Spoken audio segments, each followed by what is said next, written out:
And now we're being recorded. My name is Mike Mineta. I'm the Director of Mobilization here at American Promise, and I'm going to walk you through this pretty exciting meeting today. We've got a ton to cover, so I am going to get right into it.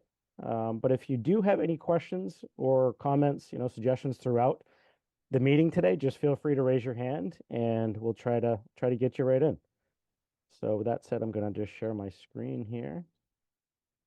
All right, this is not going to be a whole presentation, this specific call, but just wanted to give you an overview of what we're going to be talking about today. So this is our kickoff call for 2024.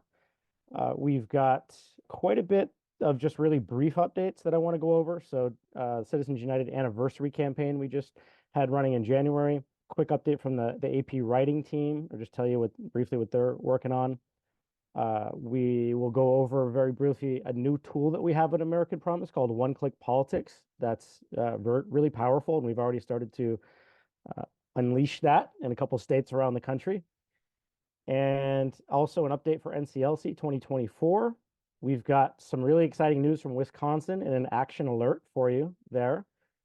And we're going to introduce some new staff. Not all of our new staff, because actually there's more than we could even introduce in this call. And in fact, I cut it down from what I was initially going to do. So thank you, Marie, for that suggestion. I was a little ambitious, I think, of how much time I was allowing for introductions in this call, but there are a lot of new people, so it's really exciting time for us.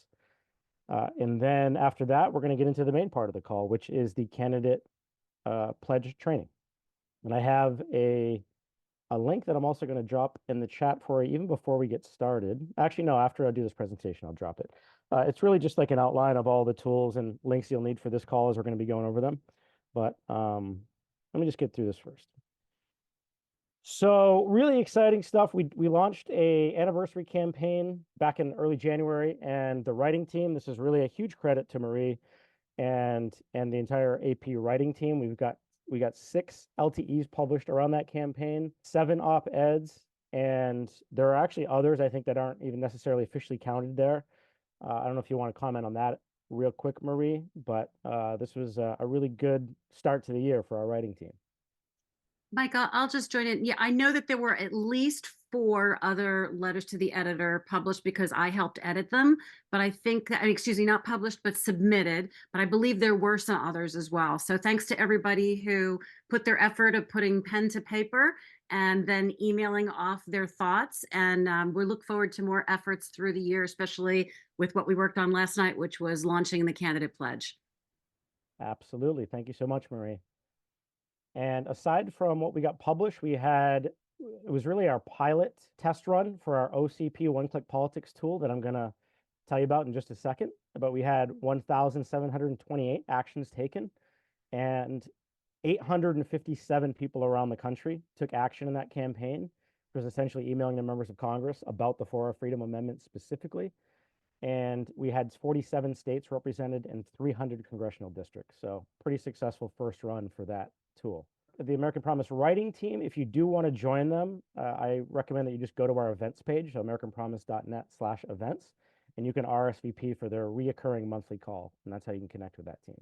And One-Click Politics, just a quick overview. This is not really the main point of this specific call, but just wanted everyone to know, especially some of the newer people, that we do have this tool at our disposal now. It's very powerful. It's clean, as you can see. This is an example of a live petition we have in Wisconsin right now. So when people go and they enter their address, we have it set so that only constituents can contact their legislators. We have the option of taking that off, but we feel it's much more powerful with constituents, so we're leaving that on. We also have the option to, once they submit an email, and they can edit it, as much as they want, we can add in like video, which need to be approved by us, but they can actually make like a 30-second, 1-minute video that we can also send to the legislators, and a social media, tweeting at them option, as well as a phone call. So it's really powerful technology. I think we've got 3 of these going around the country right now for in specific states. And then the digital team is going to be rolling out a more generic one in the coming weeks. So just wanted to let everyone know we actually have this tool. And NCLC 2024, this is our annual event. We didn't really have one this past year. We more or less co-hosted one in Los Angeles, the American Democracy Summit. So the last one that American Promise did on our own was really 2022. And we're doing it again. We're really excited for this one. It's going to be in DC. It's going to be on June 11th and June 12th. So this is kind of a save your date if you can make it. And then on the day before, we're actually going to be having a Freedom is Brewing event for anyone coming in early that wants to hang out. There'll be free beer and wine and appetizers, and that should actually be a blast too. So you look for emails coming from our digital team very shortly about RSVPs and links and hotel blocks for this event. If you have any questions about it, you can reach out to me specifically. And my email's in one of these slides in just a second here.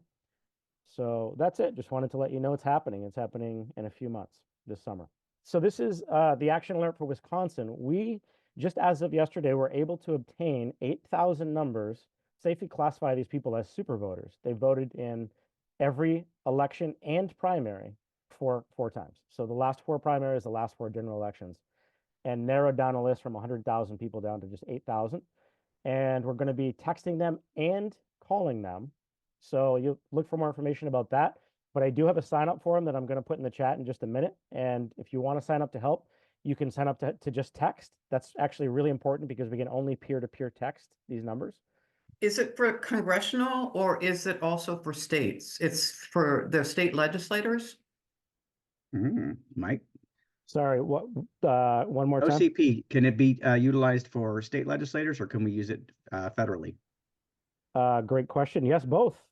It actually has all the contact information for state legislators and federal. One thing I'm going to explain as we go through this candidate pledge campaign is that it does not have contact information for candidates. So that's why we need to do this sort of together. We're going to do a divide and conquer to grab a lot of that data on the state level. But yes, we can target just state legislators. We can target just the Senate, just Republicans of the Senate, or just Democrats of the House. It allows us to really filter according to what our strategy is. Good question. All right, so everyone should be able to get into this resource document now. So if not, again, just reach out to me directly. As you'll see, the second link down is help make Wisconsin the 23rd state. We've got a lot of leadership in Wisconsin on board for our legislation, so we actually have a legitimate chance. It's the timeline, as usual in politics, is going to be extremely tough, but the chance is not. I don't know what it is, Alan. You can talk about that in a little bit, but we really need some help. This type of campaign can actually push legislation one way or the other if you get a lot of super voters calling them to say, hey, I want you to support this. So again, texting or calling, sign up for that campaign. Second link down. You can also sign up for the next candidate pledge call, which is going to be on March 20th. It's going to be a follow-up to this. With that said, though, let's introduce some new AP staff. So first off, let's go with Tim in Arizona. Tim Castro, are you there? I know a lot of our staff, including Tim, I believe, is at CPAC right now, so they're just going to be. Yeah, I'm in sunny Arizona. 75 degrees will be our high. Thank you everybody for joining today. I am an Arizona native. Real excited. Been on board about 3 months now, so I'm excited about AP choosing Arizona as a state, as a priority state, to see what we can do down here to move this forward. Welcome everybody. Thank you. All right, thanks, Tim. And you'll all get to meet every one of these people you're going to meet here briefly and much more thoroughly in the coming weeks and months. There's going to be plenty of opportunities, plenty more calls. So Julia, you're up next. Hey, everybody. Nice to see your faces. I'm from Maine. My title is Director of State Campaigns, which means I oversee a slate of states and their efforts. So FYI, I have Maine, Pennsylvania, Virginia, Texas, Iowa, and Minnesota. So if that's one of your states, I'll connect with you in DC. Thanks. All right. Thank you, Julia. Let's go to Jason. Good afternoon, everyone. I'm Jason Arredondo. I'm based in Chicago. Along with Julia, I'm also a new Director of State Campaigns. I'm the point person right now handling Michigan with some of our great volunteers. In the future, I'll be adding Wyoming and Utah. And then I work with Alan and Tim in Wisconsin and Arizona. So looking forward to meeting everyone. All right. Thanks, Jason. Next, we're going to go to Matt in Pennsylvania, who's going to introduce himself and also give a quick update of what's happening in Pennsylvania. Thanks, Mike. Hi, everybody. Matt Powell here, the Pennsylvania State Manager. I'm based in the Lehigh Valley of Pennsylvania. I've lived here for pretty much my entire life. Yeah, some exciting stuff happening in Pennsylvania. We officially have a resolution in both the PA House and PA Senate, and the House resolution and the House Resolution 317 is expected to be voted out of committee in the coming weeks. So there's going to be a lot of push moving forward to get some support for that from a lot of our from the House members that are on the state government committee. So stay tuned. All right, thanks, Matt. So look for more probably phone banks and action alerts regarding Pennsylvania in the coming weeks as well. All right, so next we're going to go to one of our superstar volunteers, Vicki Barnes in Minnesota. What's happening up there? A quick update. Thanks, Mike. Well, we had a resolution introduced into the Minnesota State Legislature last year. It's the move to amend We the People resolution going after corporations and money's not speech. It was heard in the Senate last year and passed through the committee on a voice vote. Not sure if it had any bipartisan support, but it's now sitting in the Rules Committee, and we had a hearing last week in the House, and I was able to fly in and testify for that. And it was passed through the House with a party line vote. The Republicans wanted an amendment to make sure that not just corporations, but also spelling out that unions were involved. So it's been read in the House twice, so it should go for a floor vote anytime. So we're concentrating on getting constituents to contact their Republican legislators to make sure they understand that unions are included in that, so that we can hopefully get a bipartisan support and with the bill. But it will pass in Minnesota regardless. We're just trying to get it to pass with bipartisan support. So that's what we're doing. All right, awesome. Thank you for that update, Vicki. And next, let's go to Ken in Wyoming. I know Ken is a now representative Chestek in Wyoming, and I know you're doing this sort of in between meetings and all running around the state house. So appreciate you being here, Ken. And what's the update from Wyoming this year? Thank you, Mike. And I'm calling in from the Senate, from the House Minority Leader's office, because we're in session right now and just broke for lunch. The timing was perfect. So last year, we were able to get the Joint Corporation Elections Committee to approve the bill. There's 14 members, 13 Republicans, 1 Democrat. We got it passed by a 10-3 vote. Very much. Last year, it was then introduced in the Senate and got to third reading in the Senate and failed by 3 votes. So I was able to convince that committee to reintroduce it. We had a 9-4 vote this time in committee, but it became a committee bill.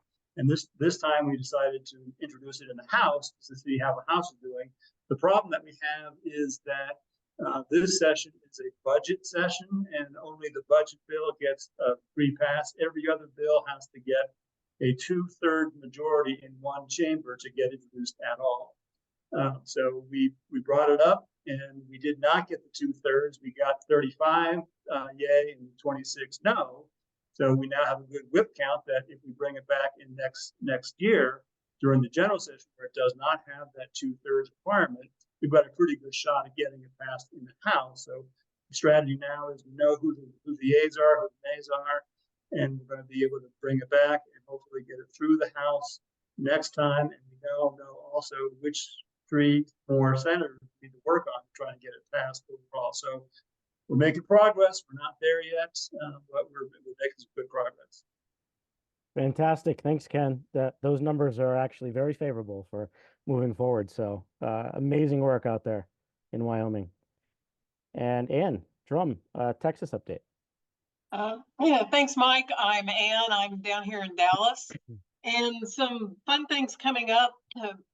Brian Boyle is flying down to Texas. Brian and I and a Republican state senator are speaking to the Dallas Jewish Conservatives group next Tuesday evening. So we're very excited about that opportunity. Then I have a talk coming up in early March to a large Rotary Club here in Dallas. Then Brian is coming back in March for several events. One of them is going to be a meeting with the Dallas Morning News editorial board. I had an op-ed published with a former mayor of Dallas about a year ago. We will be submitting another op-ed right at the time that we're having our ed board meeting. I'm pretty confident it will get published. And we're paying attention to a couple of important congressional races. 2 seats are coming open. Kay Granger's seat in the Fort Worth area and Michael Burgess's seat in the Denton area. There are many, many people running in the primary. We're a Super Tuesday state, so after March 5th, that primary group will be whittled down to fewer people, and we will make efforts to talk to every one of those candidates after the primary before the general election. Fantastic. Thank you very much, Ann. Rock and roll out there in Texas. Let's go now to Alan for an update from Wisconsin. Indeed, all these for our freedom resolutions being presented in state legislatures is awesome. Wisconsin is on that list. So recently, Wisconsin submitted for approval Senate Joint Resolution 121. It is now ready for being placed on the calendar. There's still a few weeks left in the session. They're cutting out early, but there's still a very good chance that if it's placed on the calendar, it will pass. It's a joint resolution, so we would want to go back and pick up the assembly as well. But it's sponsored by primarily Republicans.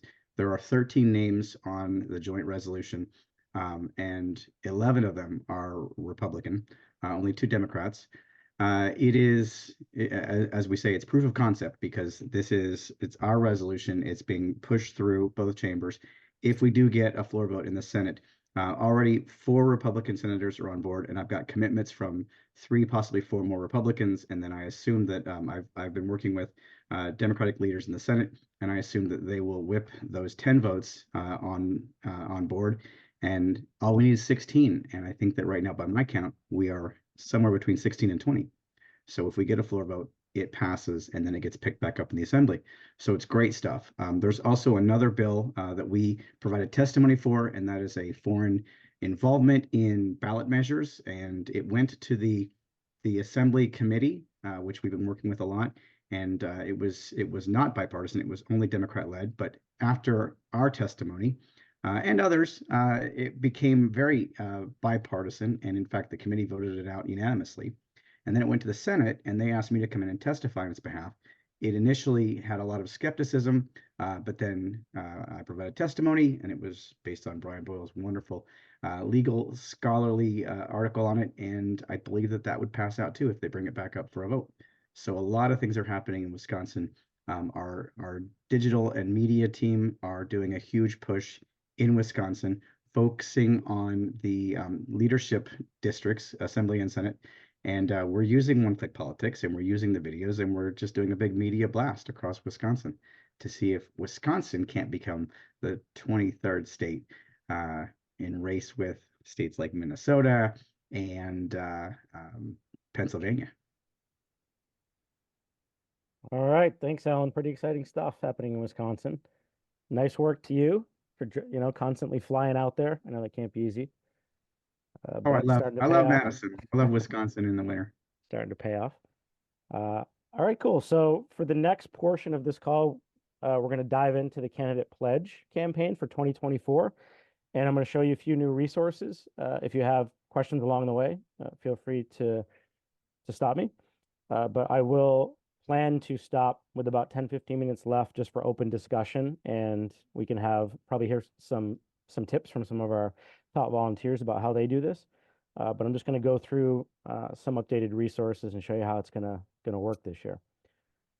So let's see. So first of all, I want to show you an updated page that was just rolled out.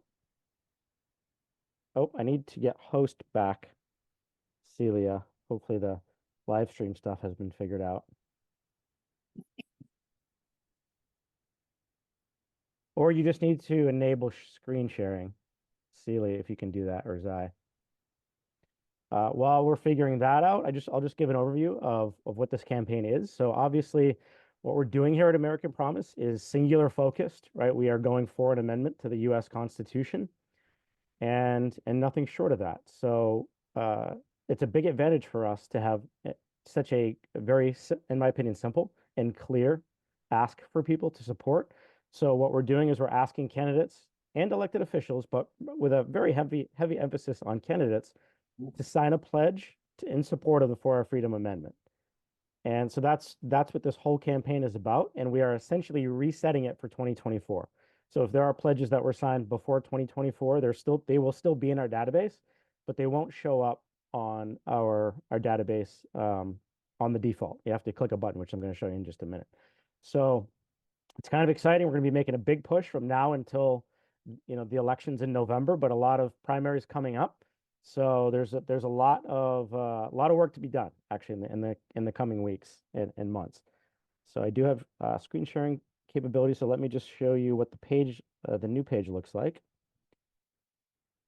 You should be able to see a page. And by the way, you can access this yourself on our website, just americanpromise.net. Go to if you go to the top right-hand corner and you go down to our support, it's the second one down is the candidate pledge program. All right, it's going to get you to this page right here.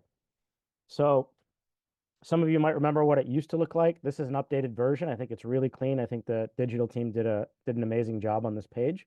So you just scroll down, you're going to see all the links that you need right here. So click to see the database. This is for candidates to actually sign the pledge online.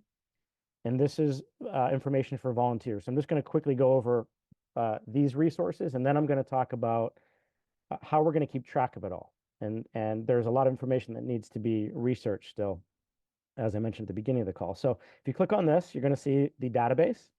Right above it is this, by the way, what the actual pledge is, just supporting the amendment itself. And as you'll see, the default now is only 2024. So our staff did one of these huge all hands on deck projects that I'm going to ask everybody on this call to partake in a few weeks ago. And we collected all of the candidates running for Congress, or at least as many as we could find, in all 50 states, their candidate emails, not government. That's an important point. And we contacted them, and we've started to have them roll in already for 2024, as you can see here.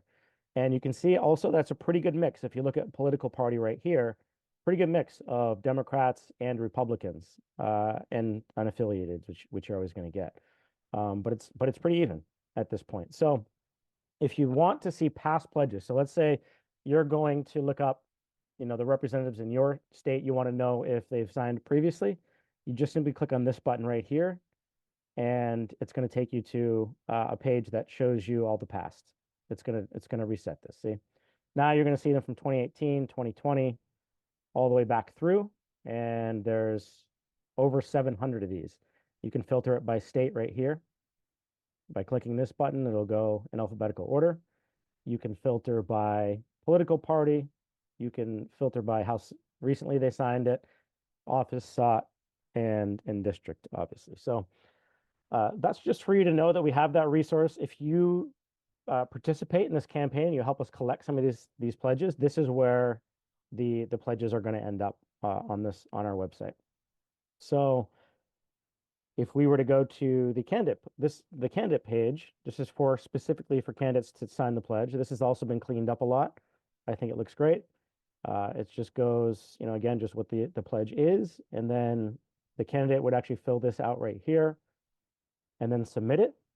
And then in the past, what happened is we would create a graphic with their picture on it. We just decided we just don't really have the bandwidth. There's just too much going on. So we created a generic graphic that says, I stand for freedom. I signed the For Our Freedom Amendment pledge, and we're going to be giving that to every single person that submits a pledge. So you don't have to worry about that. But if you do, I know, Nancy, a ton of people. If you know candidates that you want to give that graphic to, you can do it on your own also. That is attached to the bottom of that resource document that I linked in the chat earlier. So you can see what it looks like. It's a brand new graphic just unveiled over the last couple of weeks by our digital team, Zai. Actually, that can take credit for that. It looks great. So why sign the candidate pledge? These are just reasons why a candidate, should be enticed to essentially sign the candidate pledge. And that's it for that page. So pretty simple, pretty clean. I'm going to go back to this page. And then for volunteers, which is relevant, obviously, to a lot of people on this call, you click on this link here and another cleaned up page, and it's got certain steps outlined. The point at the top, though, is important. This is candidate activity, so it's not good practice. It's not necessarily illegal, but it's really not good practice. And we're really not supposed to be contacting them, asking them to sign the candidate pledge at their government emails. And you can't ask them to sign the pledge in a government office either. So that's why it says right here, we have to look for their campaign websites and try to find their campaign contact information as we're contacting them and their phone numbers. And then if you do decide that you want to try to meet with them to build that relationship, which we highly encourage with your legislators, and you want to talk about the candidate pledge, then you want to do it outside of government offices. You want to do that at like a local coffee shop, right? So you can check the candidate database, but if you're checking for state legislators, I don't even think there's any yet for 2024, since we're basically resetting the database. The only ones you're going to see are the ones that we contacted for the most part. So this is an open, I mean, this is just a lot of low-hanging fruit out there. And we're going to make this fun. We're going to make a competition between states. We're going to have a live public leaderboard that's going to show the top 10 states for candidate pledges submitted. Now, you might say, oh, that's unfair for a state like California, which has, you know, thousands of candidates if you include the state level. But just keep in mind that with the state legislatures, it's actually quite even across the country. And in fact, New Hampshire has the largest legislative body, or third largest legislative body in the entire world, with like 400 state legislators. So just keep that in mind. You can get tons and tons of candidate pledges, even if you live in a small state, because of the state legislature. And you can eventually, we can extend this down to the city level, but that's not what we're going to talk about today. We're really going to focus on the state level. So scrolling down here, these are not hyperlinked. I might try to have the digital team change that, but you can just do a quick copy and paste, and really good resources for just finding out who your elected officials are. In fact, I'm just going to do this really quick just to show you. I did this morning. I'm in a new location. I'm in Florida, which is totally new to me. I've never met with a Florida legislator before. I've been in like over 22 state houses, but never Florida. So I'm actually kind of excited to do that. It's going to show you city level. So again, don't worry about this right now. If we get through all the state legislators and you want to keep going, by all means, that's something that we can do. But we really want to focus on like your state level legislators. So state legislators, because again, we're doing an amendment to the Constitution. So 2/3 of Congress has to approve that amendment, and 3/4 of the state governments have to approve it, right? The states. So it's really important that we get these elected officials at the state level on board for this amendment. So right here, I've already contacted both of these people. I've done it through their campaign emails, just like I was just saying. Have not heard back yet. Just did a few days ago. So what I'm going to do is I'm going to do a follow-up call probably later today or tomorrow, and I'm going to really push them to sign this, and I'm going to push for an in-person meeting with them. And then, of course, you've got the federal as well. Here, I got Marco Rubio as a senator and Rick Scott, and of course you've got the presidential election here too. So, so you want to use that link and just kind of get a sense of what's who your elected officials are in your state, and then Ballotpedia is extremely powerful for finding out all candidates. So what I just showed you is your elected officials. But if you want to try to get candidates right now, Ballotpedia is probably your best option. If let's just say you're going to help us research candidates in North Carolina, state legislators in North Carolina, you would go to ballotpedia.org. Let's do that too, actually. So I'm going to go here. Actually, I haven't. Let's go Florida state legislative. Elections. So yeah, look, if you just start going through this, you're going to see it's going to link all of the elections that are happening in whatever state that you clicked on, so or you search for. So Florida state Senate elections, if I click on that, it's going to actually show me the candidates. Now, in some states you might see a lot, in some states you might not see any other than just the person that's running uncontested, but it breaks it up by district. So District 1, and As you can see here, these are all the candidates, right? The little I right here indicates incumbent. So they're already an elected official.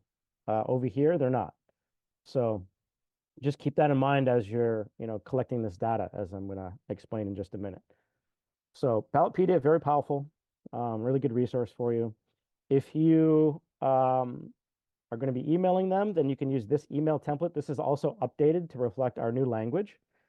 So it's all about the 4 Freedom Amendment. It's got these notes that I already explained here. You are able and encouraged to adjust it to make it more, about you if you want to put a couple personal touches in there, just from being a citizen of the state or of the district. But these emails I think are pretty strong. So it's a good foundation for you to be able to just copy this and email your elected officials asking them to sign the candidate pledge. So that resource is there at your disposal. Let me go back actually here. If you are going to meet with them in person and you want to have the option to have them sign a paper copy of it, you just click on this PDF right here, and a paper version of the pledge will you'll be able to download.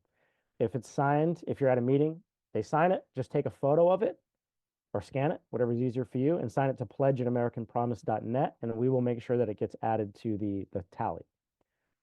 And then, of course, when you're doing this, follow-up is really key. Like I just said, I contacted my state legislators here in Florida, and nothing so far. So I'm definitely going to have to keep following up and let them know that, hey, no, I'm a constituent, and that this is a real priority for me. So unless you want me to contact you every single week, you might want to meet with me or at least talk to me about this important issue.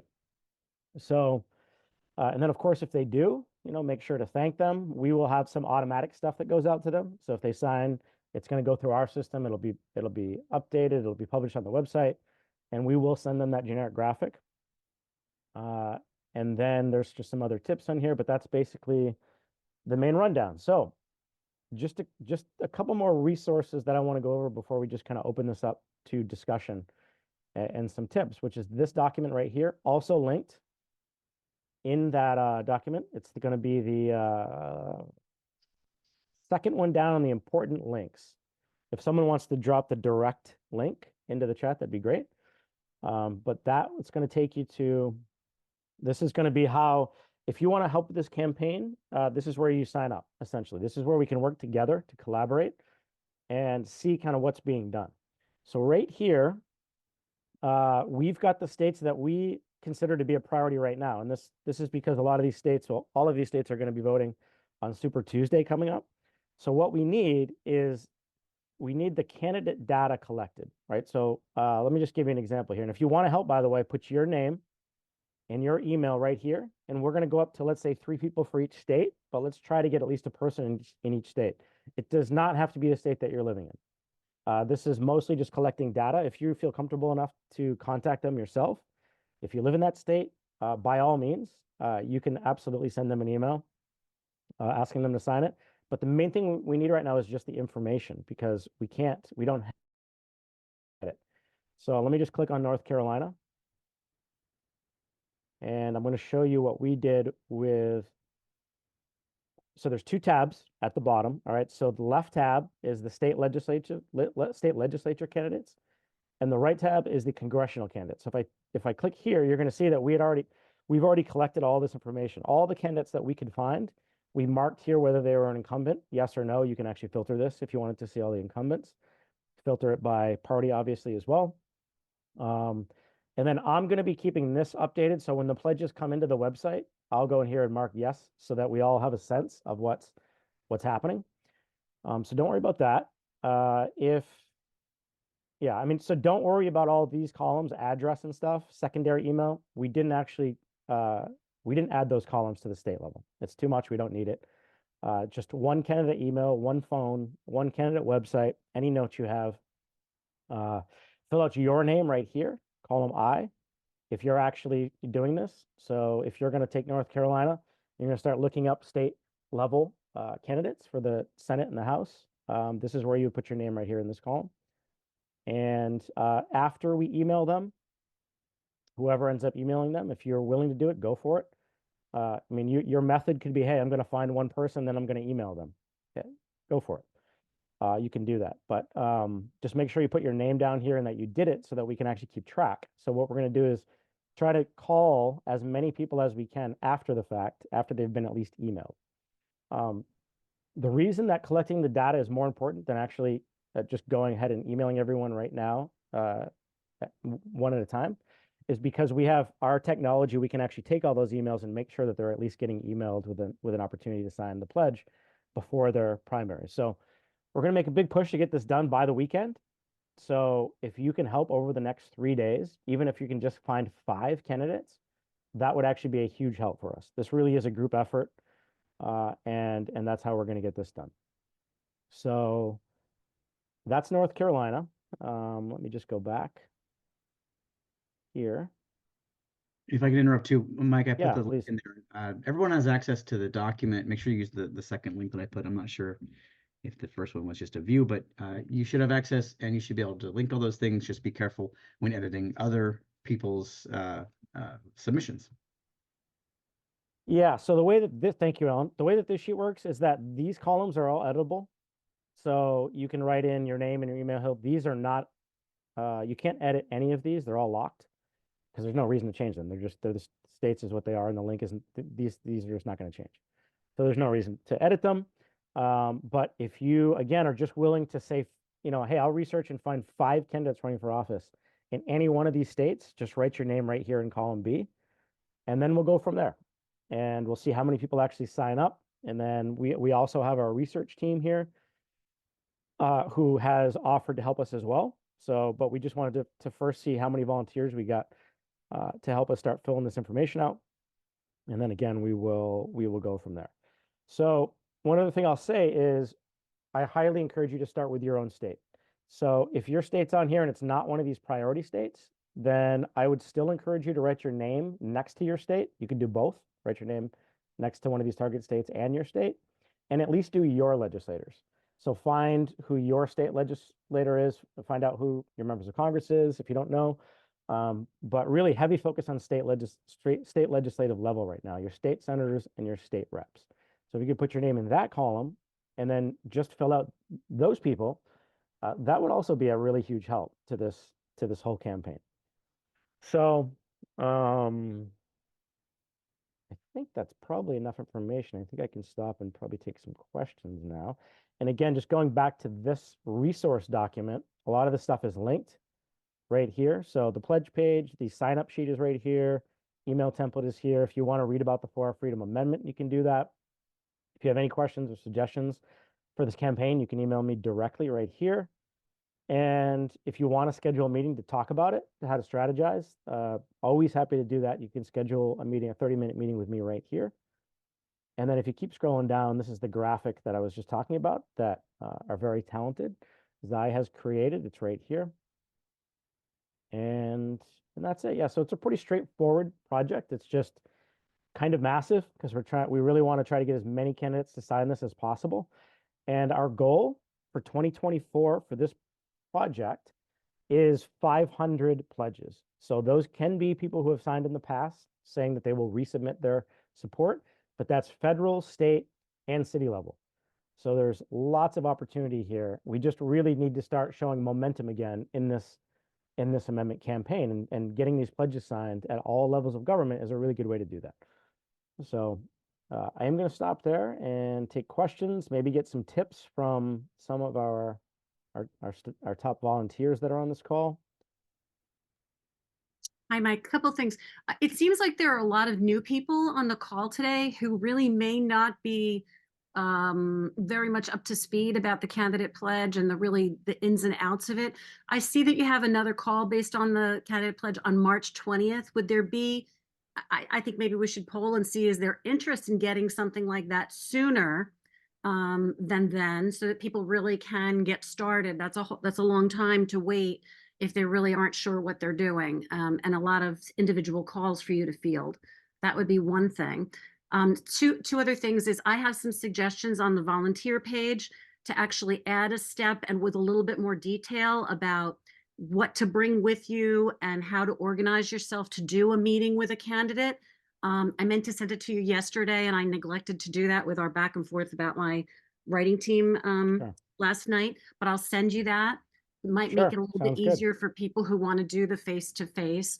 And the Yeah. other little tip I did put it in the chat, but on average for us, it took 5 touches to candidates. Now, some candidates will respond right away, but sometimes it takes, 2 or 3 emails and 2 phone calls before you'll actually get them to respond back to you, whether to speak on the phone or to actually agree to meet.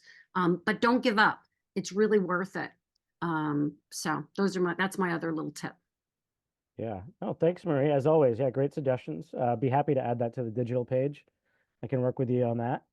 And as far as having another call, yeah, I'd be happy to. We can, I'd say, show of hands, raise your hand if you think that you could use another sort of group setting call like this a lot sooner than a month, maybe in a week, or maybe drop it in the chat. If you would like that. I am happy to do the one-on-one calls though, the 30-minute calls for anybody who really wants to dive into this. I think it is worth it. It's worth my time to do that. So either way, I'm totally fine with. So I'd say, yeah, if you want another call like this, like next week, just drop it in the chat and we'll, if there's enough people, say like 5 or more, we'll make it happen. Hey, Mike, it's Laura Nettmeyer. Hey, Laura. Hey, sorry, I'm on my phone and I'm not so swift on Zoom on my phone. No It's great to hear everybody. I've done the candidate pledge in California, but both the 2020 cycle and the 2022 cycle. And I put my my phone number in the chat there, Brittany. If you could look that up, I'd be happy to talk with you. In California, because we have so many districts, what we really have been focusing on is the Republican candidates, and it's really important to get to them before the primary on March 5th, because we have so many incumbent Democrats. So of 52 districts, we have, I forget what it is, 47, and perhaps 46 of those have either already co-sponsored amendment legislation in the past, or actively campaigning on this issue. So the Republican districts are really the important focus. And I just want to say again, underscore how important what Marie was saying. 5 times, calling them 5 times is not unusual. You start, you don't get discouraged.